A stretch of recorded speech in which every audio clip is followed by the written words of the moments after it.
नमस्कार दोस्तों। Exam pass के यूट्यूब चैनल में आपका स्वागत है। आशा करता हूँ आप सभी अच्छे होंगे और स्वस्थ होंगे।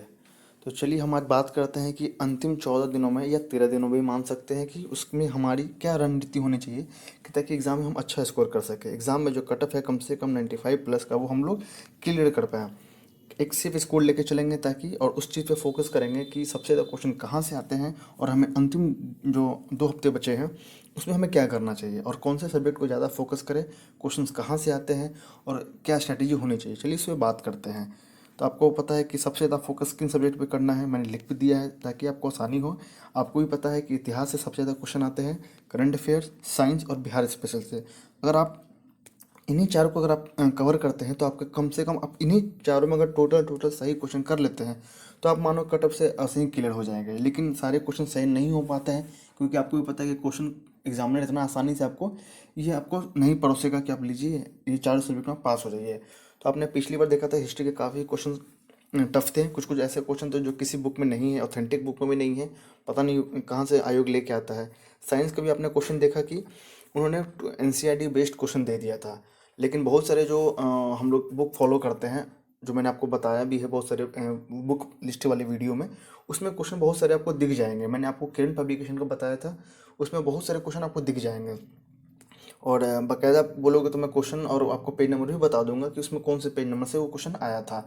तो आप एनसीईआरटी पे फोकस कर सकते हैं। अगर आपने एनसीईआरटी पढ़ा है तो आप लास्ट टाइम एनसीईआरटी पे जाके फोकस करेंगे तो ये थोड़ा दिक्कत हो जाएगा, लेकिन आप कर सकते हैं तो आप एनसीईआरटी पे फोकस करिए।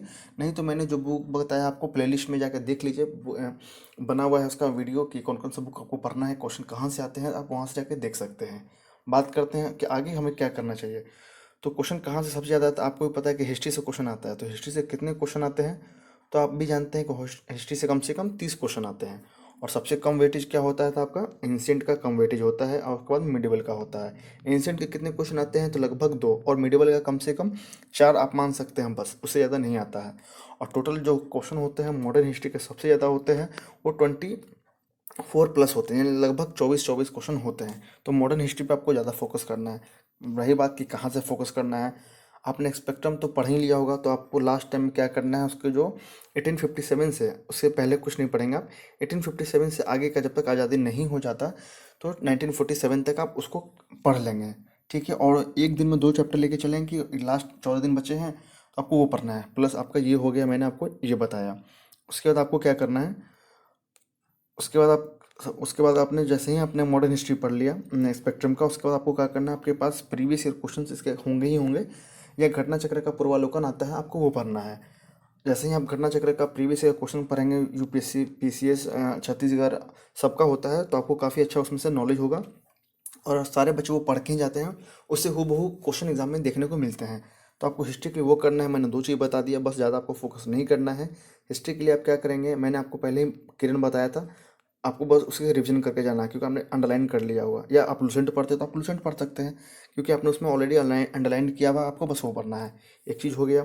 दूसरा हो गया कि आपको स्पेक्ट्रम आपने पढ़ा है मॉडर्न हिस्ट्री के लिए, तो आपको वो पढ़ना है। 2, बस आपको रिवीजन करना, पढ़ना नहीं है। रिवीजन और पढ़ने में काफ़ी अंतर होता है, तो बस आपको रिवीजन करना है। उसके बाद आपको क्या करना है, घटना चक्र का पूर्वावलोकन आता है, यानी कि प्रीवियस ईयर क्वेश्चन का आपको वो करना है। यानी कि 3 चीज़ आपको इस सब्जेक्ट के लिए करना है। अब बात करते हैं साइंस में क्या करना है। साइंस में मैंने आपको बताया है 2 बुक। आपको पहले प्रीवियस ईयर क्वेश्चन यानी कि घटना चक्र का जो होता है, घटना चक्र उसका आपको वो पढ़ना है, प्रीवियस ईयर क्वेश्चन का एक हो गया। दूसरा हो गया, आपको मैंने बताया था अरिहंत का एनसीईआरटी नोट्स, अरिहंत का एनसीईआरटी नोट्स मैंने आपको बताया था, आपको वो करना है। अगर आपने वो नहीं किया है तो कोई बात नहीं, आप लास्ट मोमेंट में आपने कुछ ना कुछ तो पढ़ा ही होगा, तब बस आपको उसे रिवीजन करना है।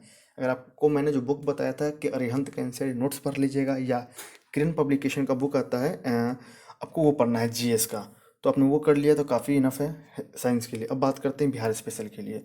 तो बिहार स्पेशल के लिए आपको भी पता है कि मार्केट में काफ़ी बुक है।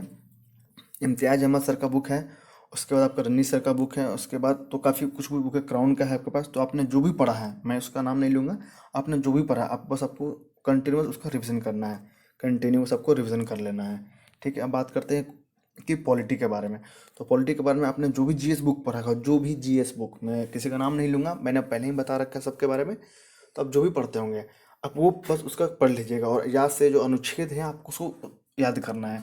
और हमेशा बीपीएससी का फेवरेट क्वेश्चन अनुच्छेद से होता है, राज्यपाल से होता है, विधानसभा, विधान परिषद, तो आप पंचायती राज से आप इन चीज़ों पे फोकस करेंगे लास्ट मोमेंट में, ठीक है। यानी कि कोई भी जीएस बुक पढ़ेंगे, हाँ, और इसका भी प्रीवियस ईयर क्वेश्चन आता है, आप वो करेंगे। बात करते हैं ज्योग्राफी का। तो इसके लिए एनसीईआरटी के अलावा कुछ नहीं पढ़ना है। अगर आपने नहीं पढ़ा है, या बहुत लोग होते हैं कि लुसेंट या किरण या जो पढ़ रहे हैं, तो बस आपको वही देख लेना है। जीएस के लिए आपको बस वही करना है, या तो क्राउन आप देखेंगे, सॉरी ये किरण का देखेंगे या तो, और या आप लुसेंट का देखेंगे, ठीक है। अब आगे चलते हैं इकोनॉमिक्स के लिए। तो इकोनॉमिक्स के लिए आपने जितने भी करंट अफेयर्स पढ़ रहे हैं, बस आपको उसी पर रिलाई करना है। आप ज़्यादा डीप जाएंगे तो लास्ट मोमेंट में और दिक्कत हो जाएगा। इससे बढ़िया है कि आप इकोनॉमिक्स के लिए करंट अफेयर्स पे फोकस करें, आर्थिक सर्वेक्षण में फोकस करें और बजट पे फोकस करें। आप जब प्रीवियस क्वेश्चन उठा के देखेंगे तो आपको पता चलेगा इकोनॉमिक सर्वे और बजट से क्वेश्चन आते ही आते हैं, ठीक है। उसके बाद पंचवर्षीय योजना जो है तो उस पर क्वेश्चन आते ही आते हैं। तो आप 3-4 चीज़ पर फोकस कर लीजिए। उसके बाद जो एक रेपो रेट होता है, आप वो कर लीजिए कि अभी रेपो रेट क्या है, सीएलआर क्या चल रहा है, एसएसआर क्या चल रहा है।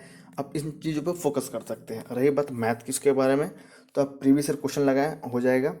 और या तो आप कम से कम कोई भी जो प्रीवियस क्वेश्चन है, या आप जो भी टेस्ट सीरीज दे रहे होंगे उसमें जो क्वेश्चन है 10-10 क्वेश्चन वो आपको मिल जाएंगे, या प्रीवियस आप क्वेश्चन लगाएंगे आपका हो जाएगा 10 क्वेश्चन यहाँ से। अब बात करते हैं कि करंट अफेयर। तो करंट अफेयर्स के लिए भी आपको मैंने बुक बता रखा है कि स्पीडी का लेना है आपको, ब्लू वाला और येलो वाला। आप बोलेंगे ब्लू और येलो में, तो येलो वाला आपको पता है कि बिहार के लिए आता है, और ब्लू वाला जो आपको नेशनल और इंटरनेशनल के लिए आता है। तो आपका हो गया। अब बात करते हैं एडिटोरिया में भी। तो एडिटोरिया का भी अभी अगर आप देखेंगे तो एडिटोरिया का टोटल 4 बुक हो गया। आप पूछो कैसे, तो पहला मैं बता रहा हूँ कि जो एक अर्धवार्षिक आया था, अर्धवार्षिक आया था जिसमें जून तक था, ठीक है। उसके बाद बिहार का भी उन्होंने करंट अफेयर निकाला है, ठीक है।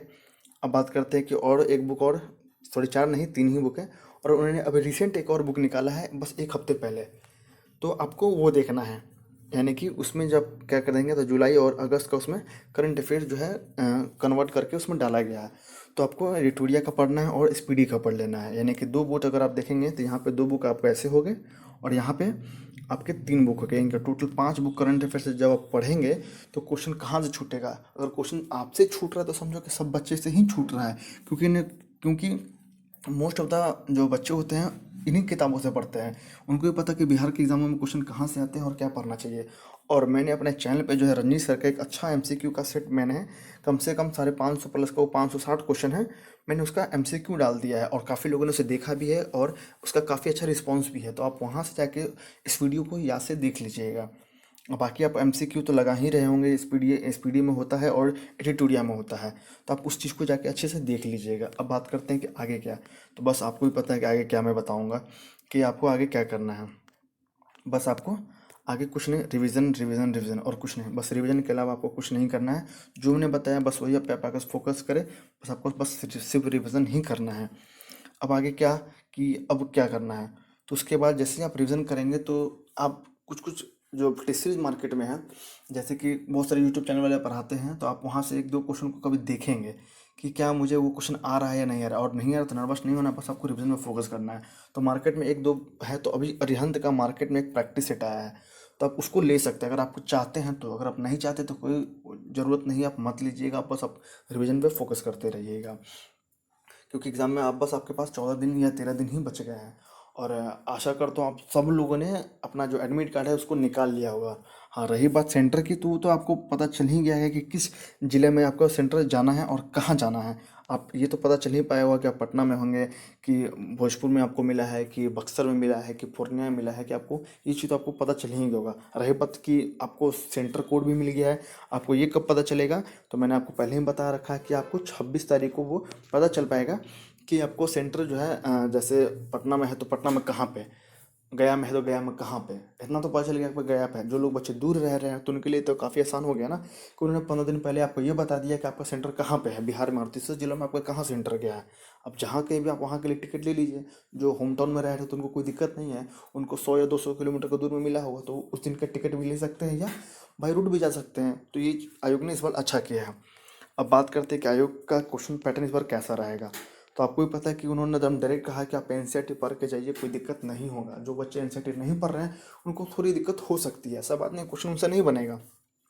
जो बुक आते हैं मार्केट में वो एनसीईआरटी बेस्ड, उसमें एनसीईआरटी का निचोड़ ही होता है, तो आप उस चीज़ पे फोकस कर सकते हैं। लेकिन प्रायोरिटी वाइज अगर देखें तो एनसीईआरटी मोस्ट इंपॉर्टेंट माना जाता है। आशा करता हूँ आपको ये वीडियो समझ में आया होगा। अगर आपको इससे रिलेटेड कोई और भी क्वेरी होगी या कुछ और पूछना होगा तो आप मुझे टेलीग्राम पे मैसेज कर सकते हैं या कमेंट बॉक्स में कमेंट कर सकते हैं।